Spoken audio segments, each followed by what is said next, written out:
This is Marie from Underground Crafter. Grab that hook and let's get ready to crochet. And in today's video, I'm going to show you how to do the V-stitch. Thank you to Lion Brand and Denise Interchangeables for providing supplies for this video. So for the V-stitch, you're going to start with any multiple of 3 chains plus 4 chains for the first row. So for the first row, you're going to skip the first 3 chains, and that's going to count as the first double crochet. And then you're going to yarn over and you're going to skip 1 more chain.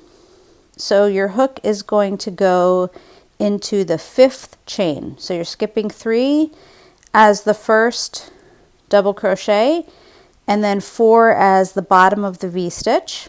And then you're going to double crochet and chain 1 and double crochet into the next stitch. So insert your hook, yarn over and draw up a loop, yarn over and draw through 2 loops, and do that again, yarn over and draw through 2 loops. That's a double crochet. And now we're going to chain 1 and double crochet into the same chain.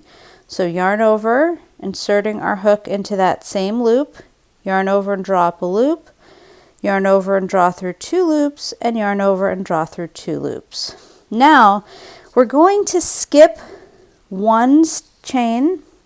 So if you think about this V-stitch, we did 3 stitches. We did a double crochet, a chain, and a double crochet. We skipped the chain before, and we're going to skip the chain after.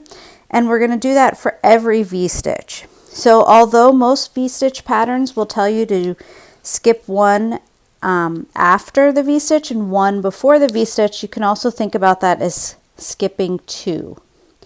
Okay, so we're going to skip 1 after and 1 before the next one, which is 2, and then we're going to yarn over and insert our hook into the next chain.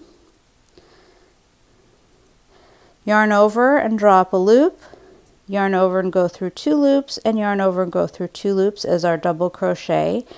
Chain 1, and then we're going to double crochet again into that same chain. Yarn over, draw up a loop, yarn over, draw through 2 loops, and yarn over and draw through 2 loops. Okay, so you can sort of see the V, and again we're going to skip the chain after that and the chain before the next V-stitch, and then we're going to continue that again. So again, we're going to double crochet in the next, we're going to double crochet, chain 1, and double crochet all into the next chain. And we're going to repeat that all the way down the row. So we're going to skip the next chain after the V-stitch, then skip the chain before the next V-stitch, then double crochet, chain 1, and double crochet into the next stitch. So now at the end, well, I made an extra chain, but you should only have 2 left. So you're going to skip 1. And then you're going to double crochet into the next chain. Okay, and I have a video tutorial on what to do when you screw up on your foundation chain, so you can go ahead and watch that if you'd like to see how I'm going to handle this after the video. So now I'm going to chain 3 and turn, or turn and chain 3, and that's going to count as my first double crochet. And for the next row, instead, we're going to work all of our V-stitches into this chain space. So we're always going to skip the double crochet before and after each chain space.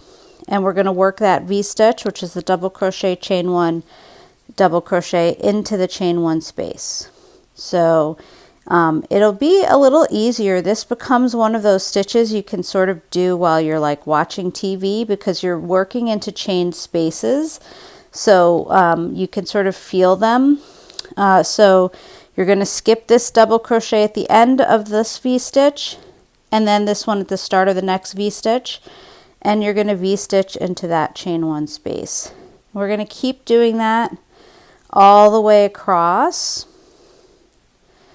And what happens is you get these kind of stacked V's, which are really pretty, and that's why this is one of the more popular stitches. They make a nice kind of simple lace pattern. And as I said, when you are sort of watching television or waiting for the doctor's office or doing something where you don't have your full attention on your crochet, that's really helpful. So at the end of this row, we have our last double crochet from the V-stitch we're going to skip. And then remember at the row before we had skipped 3 for a double crochet and skipped 1 for the chain below. So what that means is we're going to put our hook into the very next chain next to this double crochet, because that is the top of the turning chain, which represented the double crochet. Okay, and in future rows we're going to continue that process. So we're going to chain 3 at the start of a row to count as a double crochet, and then we're going to work our V-stitches, which is our double crochet, chain 1, double crochet into each of these chain spaces across, and then at the very end we're going to put our double crochet into the top of our chain 3, and that's just going to give us one plain double crochet on each end. Thanks for joining us today. I hope you enjoyed your project. Be sure to like, follow, and subscribe on whatever platform you're watching this video. Have a great day!